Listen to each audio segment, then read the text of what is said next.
항상 처음이 어려워요. 시작할까요? 네.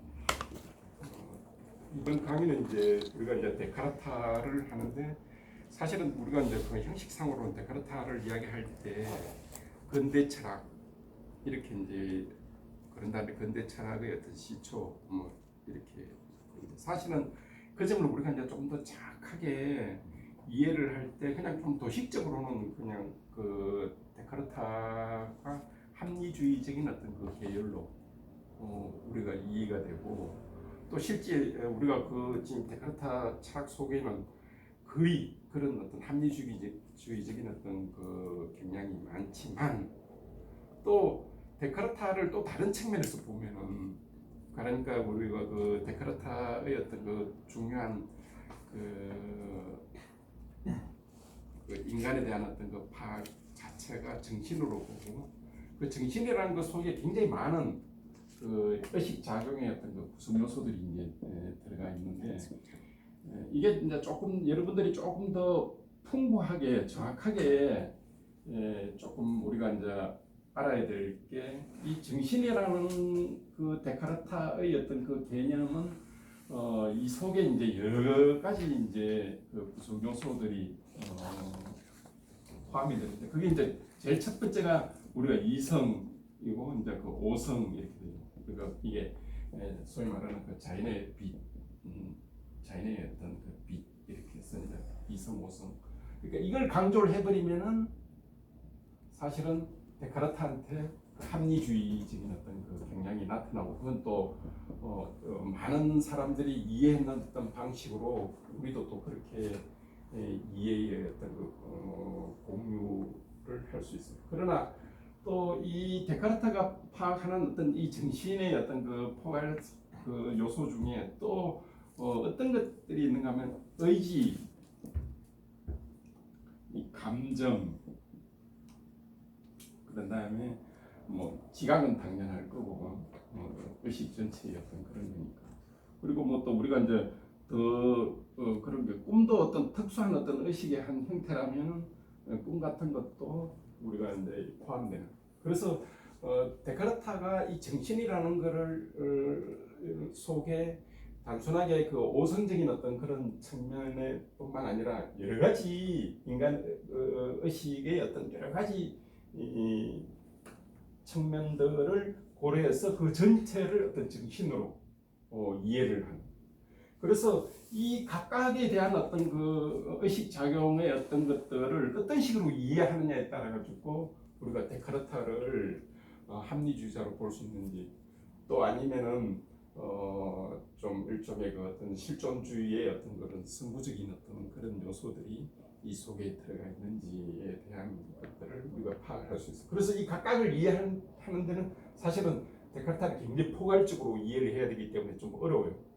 그럼에도 불구하고 우리가 오늘 조금 약간 세부적으로, 전에 우리가 그 데카르타를 성찰 위주로만 다루었을 때 나타나는 것과는 조금 다른 양상들을 우리가 오늘 한번 좀 살펴봄으로써 그 우리 데카르타에 대한 어떤 이해를 여러분들이 좀 다르게 이해할 수 있는 어떤 그런 가능성들을 여기서 오늘 우리가 같이 공부를 하면서 한번 찾아볼 수 있겠어요.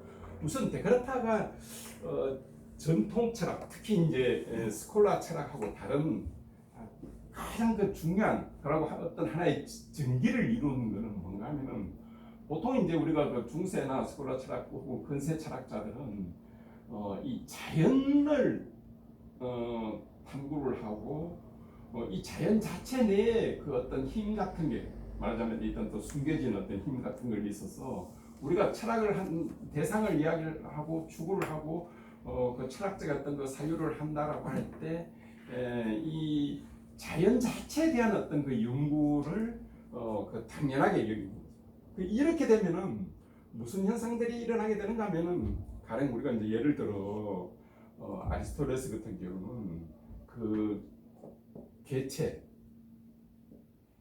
내에 이 질과 형상이 하나 합쳐져 있는 거죠. 그래서 이게 어떤 그 총체성의 어떤 거를 자연의 어떤 여러 영역이 있겠죠. 이게 이제 어떤 개체에 속하느냐에 따라서 가령 뭐 이게 동물에 속하느냐 아니면은 뭐 식물에 속하느냐에 따라 가지고 영역적으로 또 이렇게 이제 나누어질 수 있겠죠. 그 영역에 따른 또 어떤 뭐 영혼의 어떤 그런 차이 이런 거인데 중요한 거는 이미 이 개체 속에 질과 형상이 구현화되어 있기 때문에 이 소위 말하는 어떤 그 탐구잖아. 자연과학적 탐구나 혹은 어떤 철학적 탐구를 할 때는 이 탐구자 자체가 수동적이 될 수밖에 없어요. 왜? 이미 일종의 그 본질과 같은 것들이 그 개체 속에 형상이 구현화되어 있기 때문에 단지 그 탐구자가 할 수 있는 것이라고는 그 관찰을 통해서 기껏해야 그 구현화되어 있는 것을 모방하기나 아니면은 그거에 대한 조금 더 나은 어떤 형태로의 어떤 접근 가능성 정도만 인정이 되는 거예요. 근데 이제 데카르타는 여기서 하나의 어떤 그 브레이크 스루를 만들죠. 어떤 건가 하면은 이 감각 자체에 대한 상대성을 이제 인정을 하는 거예요. 보통 우리가 이제 이 자연 이렇게 하면 빨갛다. 그러면 빨간 것이 있게끔 생각을 할 수밖에 없어요. 이런 식으로. 왜? 그 자체가 이미 어떤 있는 것으로서의 어떤 속성, 진료 자체의 어떤 그 속성으로서 있는 것으로 인정을 할 수밖에 없고, 그러면은 바로 그 진료 자체에 내재되어 있는 어떤 그 있으면서 고유하게 그 있는 것, 빨간 것 이렇게 있는 거로밖에 생각할 수밖에 없어요.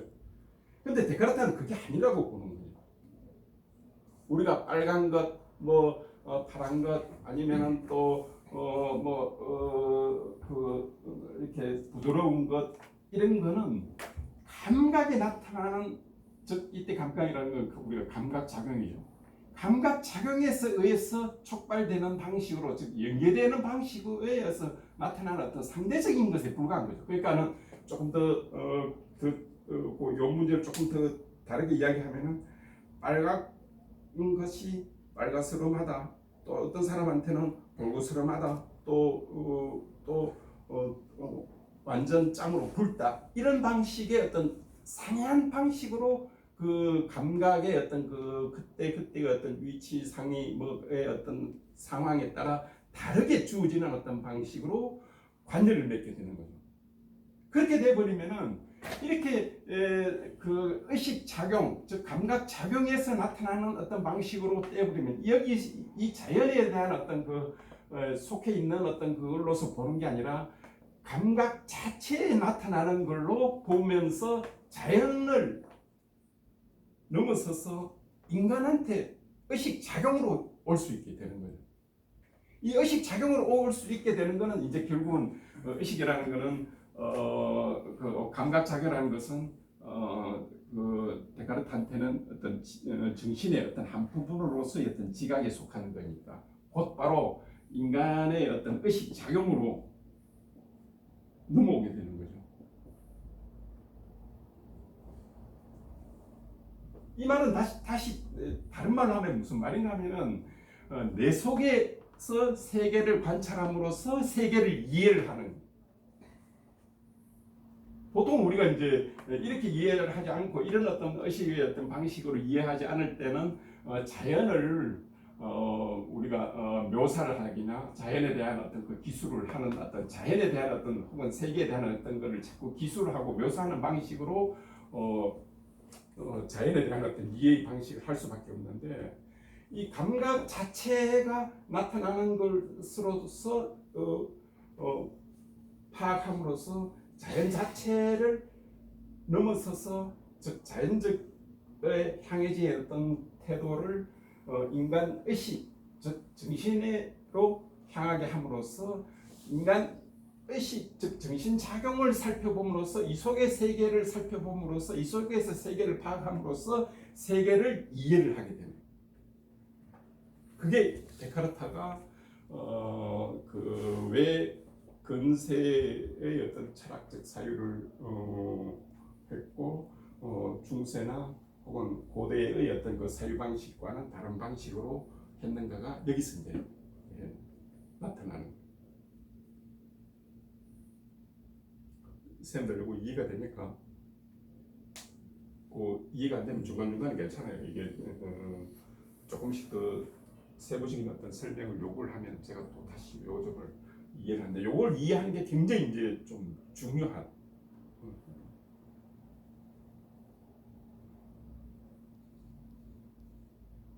그러면은 이제 우리가 소위 말하는 어떤 그 데카르타가 그 당시 시대적인 어떤 상황 자체도 마치 그 필론이나 그 헬레니즘의 어떤 그 회의주의가 나타나듯이 여기에도 의식에 대한 어떤 특히 이제 이 종교적인 어떤 그 분쟁이 굉장히 심했던 카톨릭과 프로테스탄티즘의 어떤 그런 갈등이 굉장히 심해서 이미 몽테뉴를 통해 가지고 회의적인 어떤 의식이 필론을 부활시키고 이러면서 이 당시 인문주의적 어떤 그 사유 방식에서 굉장히 철학적 사유 자체에 대한 회의가 굉장히 이제 심각하게 번져져 있는 어떤 그런 지적 분위기가 만연되어 있는 단계. 이거를 이제 데카르타는 소위 말하는 그 방법. 이게 이제 우리가 이제 이 방법이라고 이해할 때는 우리가 자꾸 외제적인 어떤 그런 도구적인 걸로 이해할 수 있는데 데카르트한테는 사실은 이게 의식 구조를 분석해 들어가는 그런 과정이 방법이라는 것까지.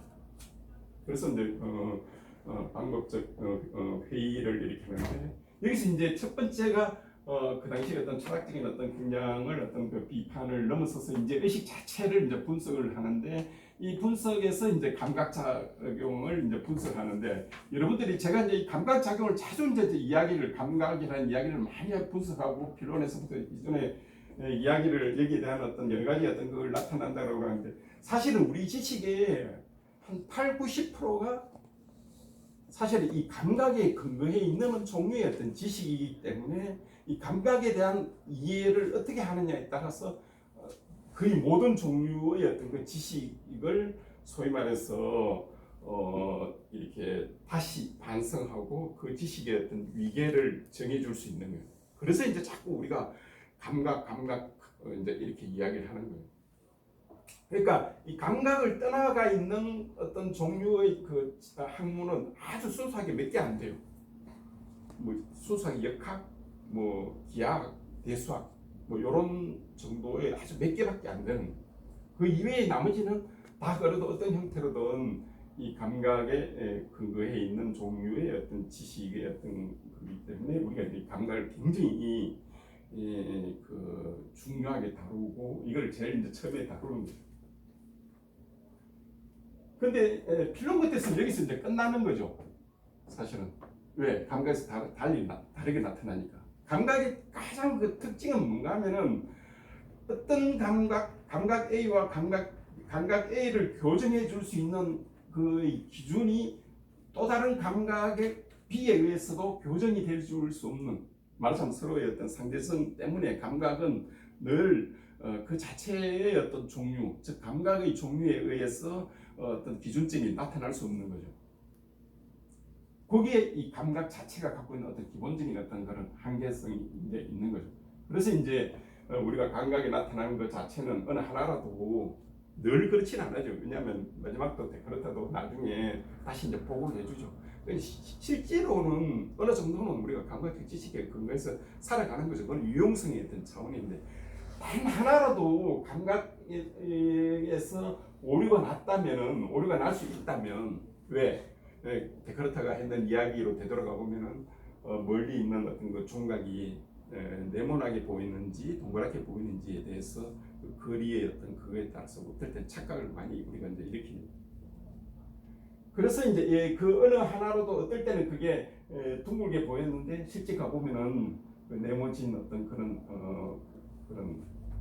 거라는 게 확인이 되는 그런 건 우리가 일상적으로 우리가 굉장히 많이 느끼니까. 그러니까 그런 가능성이 있는 거는 일단 한번 챙겨보자 이런 거죠. 그러나 실제 실용면에서는 절대 그렇지는 않아요. 우리가 보통은 이제 그렇다 하더라도 그냥 일상적으로 살아가는 데 있어서는 거의 보면 감각적 차원에서 그냥 일어나니까. 그러나 여기서 이제 우리가 하나의 가능성도 있다면은 그것조차 한번 의심해보자 이런 의미에서의 어떤 감각작용에 대한 거를 이제 해보는 거죠. 그래서 뭐 이거는 원근 거리에 따라서 꿈에서도 뭐 가까이 가가 보면은 우리가 더 정확하게 볼 수 있지 않느냐. 멀리 보니까 착각이 났다. 그럼 가까이 가 보면은 착각이 나지 않을 거다. 근데 그 가까이 가 봤을 때도 사실 그게 꿈에서 혹은 어떤 약간의 환각 그의 차원에서도 그렇게 될 봤을 가능성이 있지 않겠느냐라고 해서 이제 원근에 상관없이 감각에서 일어나는 어떤 종류의 모든 지식은 일단 한번 의심을 해보자. 일단 관로를 쳐놓은 거예요. 완전히 버리자는 게 아니라 일단 관로를 한번 쳐놓자 이라는 거예요. 감각 자체가 불완전해서 그런 겁니까? 그러니까 감각을 신뢰할 수 없는. 그렇죠. 이제 그런 면도 있고 또 우리가 그러지 않습니까? 어떤 사람이 A가 만약에 이걸 빨갛게 봤는데 또 어떤 사람은 다른 걸로 뭐 어떤 그 착시 현상에 의해서 이제 파랗게 보이지 않습니까? 그럼 분명히 우리가 모든 사람이 이 파랗게 본 사람은 이걸 보고 빨간 걸 잘못됐다고 해서 교정을 해주는데 역으로 생각하면은 이 파랗게 본 이것도 뭡니까? 빨간 것에 의해서 교정될 수 있는 가능성이 내재되어 있잖아요. 그러니까 결국은 동일한 차원의 기준에서는 정정의 기준이 될 수 없다, 진리의 기준이 될 수 없다는 게 그 속에 또 함축되어 있는 거예요. 그럼 진리의 기준들이 되려면 그걸 뛰어넘는 절대적인 뭔가. 그렇죠. 그래 그게 이제 보통 우리가 이제 그러니까는 여기서 데카르타가 이제 그 말하는 어떤 그 확실성이라는 말은 무슨 말인가면은 여기에 뭐가 붙었나 하면 절대 확실성이에요. 절대 의심. 이거는 뭐 의심할 수 없는. 그걸 한번 찾아보자는 거예요. 그러니까 보통은 우리가 이제 실제 경험에서는 뭐 대부분 보면 빨갛다 다 하면 대부분 다 빨갛잖아요. 빨간 잠깐 착각해서 파란 게 보일 가능성이 있을 뿐이지 실제적으로는 우리가 그렇지는 않아요. 실생활 자체에서 절대 확실성을 그렇죠. 수 있나요? 그걸 이제 그러니까 찾을 수 있다고 주장하는. 찾을 수 있다고 이제 주장하는 거예요. 그리고 제가 굉장히 많은 철학사나 뭐 이런 여러 종류의 사람들을 보면은 한 3분의 1 이렇게 이야기해서 굉장히 죄송합니다. 철학을만 3분의 1은 이렇게 생각하고 이렇게 이야기 좀 굉장히 가는데 이 데카르타가 그 했는 마지막 그 단계에서 그거는 우리 지금 텍스트도 맞다라고 얘기하잖아요. 그건 뭐 의심할 수 없는. 의심할 수 없는 어떤 거다. 근데 이제 그 굉장히 철학적 문제가 많아요. 근데 이 사람은 일단 그렇게 해요. 근데 이 사람뿐만 아니라 뭐 여러 제가 좀 책의 종류를 들 수 지금 하기는 그렇지만 많아요. 근데 제가 가만히 생각해봐도 그건 맞는 것 같아. 뭐 의심해 뭐 이런. 근데 그건 조금 이따가 아직 지금 순서가 아니니까 조금 들어가 보죠. 근데 이제 우리가 지금 그 회의로 그 이제 지금 이 분석이 지금 들어가고 있는 거예요. 사실 있잖아요. 분석을 지금 하고 있는 거예요. 사실은 이 회의라는 걸 하는데 사실은 이 회의가 분석을 지금 하고 있는 게 우리 의식의 어떤 분석을 지금 하고 있는데 그럼 이제 두 번째 이제 타당성은 뭔가는 기하학적 지식은 굉장히 참이잖아요. 1 플러스 1은 2. 그런 다음에 뭐 삼각형의 합은 180도. 이런 건 굉장히 합이잖아요. 근데 이렇게 그러니까 지금 우리가 이제 어느 단계로 다른가 하면 감각을 넘어서서 이제 보편적 지식을 다루는 우리의 어떤 그런 정신의 어떤 그 보편적 의식을 다루는 단계로 들어왔어요. 이제 감각적인 단계가 아니라. 그러니까 그런 1 플러스 1은 2, 뭐 아니면 삼각형의 세각은 180, 이런 거는 누구나 지금 우리가 맞다라고 지금 이해를 하지 않습니까? 근데 데카르트는 여기서 다시 한번 또 의심을 해봐요. 맞는지를 의심하는 겁니까? 그러니까 기하학이 진리가 1 플러스 1은 2다라고 하는 어떤 이게 의심하는 겁니까? 이제 의심 이걸 이제 이 의심을 이제 데카르타를 우리가 하는 어떤 의심을 우리가 이제 여러분들이 이제 받아들일지 안 받아들일지는 또 이제 한 번에 또 그거예요. 가령 우리가 이제 내가 1 플러스 1은 2라고 생각하게끔 그렇게 논리적으로 생각하게끔 프로그래밍화 됐다고 생각할 수 있지 않습니까? 혹은 우리가 매트릭스에서 뭐 빨간 약을 먹고 늘 그런 식으로 생각할 수 있게끔 할 가능성도 있지 않느냐는 거예요. 이건 이제 우리가 이 회의를 해 들어가면서 그럴 수 있는 가능성도 있기는 있지 않습니까? 그러니까 이 자체도 우리가 하나의 어떤 그 가능성으로서 성립할 수 있는데 여기서 이제 데카르트가 한 단계를 더 나아가지고 가령 악령이 이제 우리를 그렇게 악의적인 어떤 그걸 해서 이제 우리를 이렇게 해서 그렇게 생각하게끔 할 가능성들이 있지 않느냐를. 근데 여기서 이제 하나의 굉장히 좀 사변적인 생각을 우리가 할 필요가 있어요. 서로 악령이 나를 그렇게 속인다 하더라도 속는 나는 있지 않느냐는 거예요. 이제 이거를 일종의 사유 실험인데 이제 여러분들이 제가 지금 하는 이야기를 이렇게 이제 쌤이 이제 하는 이야기하고 그 교과서에 나와 있는 이야기하고 조금 다르다고 의심을 이제 여러분들이 품어요. 그러니까 이제 박 선생님이 이제 그렇게 만약에 의심을 품는다고 합시다. 그렇게 의심을 이제 품는데 그러면은 제가 이제 선생님한테 박 원장님한테 박 선생님한테 이렇게 설명을 해요. 그러면은 지금 누구한테 이야기를 하는가 하면은 지금 박 선생님한테 계속 이야기를 하는데 박 선생님은 계속 제 이야기를 지금 계속 들으면서 이게 다른 쌤은 고개를 끄덕거리는데 왜 나는 저기 다르게 들어오지 하면서 계속 지금 회의를 할 거예요. 근데 그 회의 속에 계속 그게 의문이 풀리지 않을 때는 계속 지금 나는 왜 그게 그렇게 생각이 안 들지 하는 생각을 계속 할 거예요. 여기서 박사님이 만약에 그렇게 생각을 계속하면서 이제 내가 또 다른 설명을 하면서 박사님이 맞아, 그게 그렇게 되구나 이렇게 이제 생각을 했을 때 지금 상황이 지금 두 가지로 지금 나가지 않습니까? 그럴 때 선생님이 무슨 생각을 하는가 하면 전에 아까 생각했던 거하고는 다르게 지금 내가 이렇게 생각하고 있는 게 있고 이제는 이게 맞는 것 같아.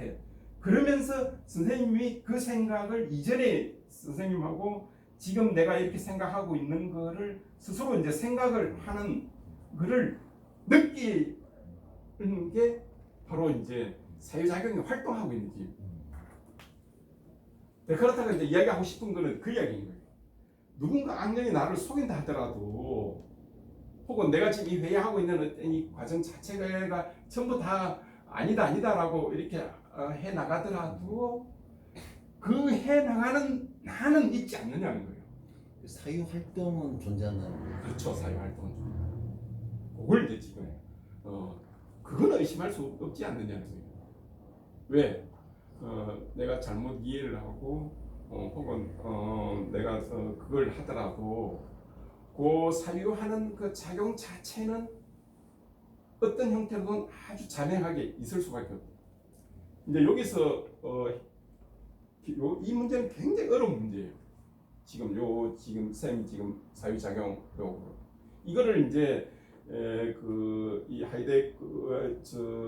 데카르트에 대한 어떤 포지션이 있느냐에 따라 굉장히 많은데 가령 버트런드 러셀 같은 경우는 그 I think에서 I가 그라마티컬하게 잘못됐다고 보는 거예요. I가 필요 없다고 보는 거예요. 그냥 소트만 있는 거예요. 그냥 생각된 것만 있지 왜 그걸 I로 규정할 수 있느냐고. 그 아까 번에 선생님 말씀하신 거는 그 한장인 교수 같은 경우가 이제 그걸 그렇게 보는 거예요. 바로 그 의식작용 자체가 바로 그 동양의 어떤 불교식의 것처럼 근원적 지식이고 주객 분리가 되기 이전의 근원적인 지식인데 데카르트가 그걸 찾았지만 그게 근원적인 어떤 그 의식인 줄은 몰랐다라고 이제 그렇게도 지금 아까 굉장히 중요한 이야기를 하셨는데 그 의식작용이에요. 의식작용. 말하자면 이 의식작용 자체가 그 우리가 그 회의하면서 모든 어떤 걸 근데 여기서 이제 참 이 문제는 굉장히 어려워요. 굉장히 철학적으로 깊은 그게 함의가 있고 또 어떻게 버트런드 러셀처럼 저렇게 혹은 케니 같은 교수도 그냥 존재만 있을 뿐이다.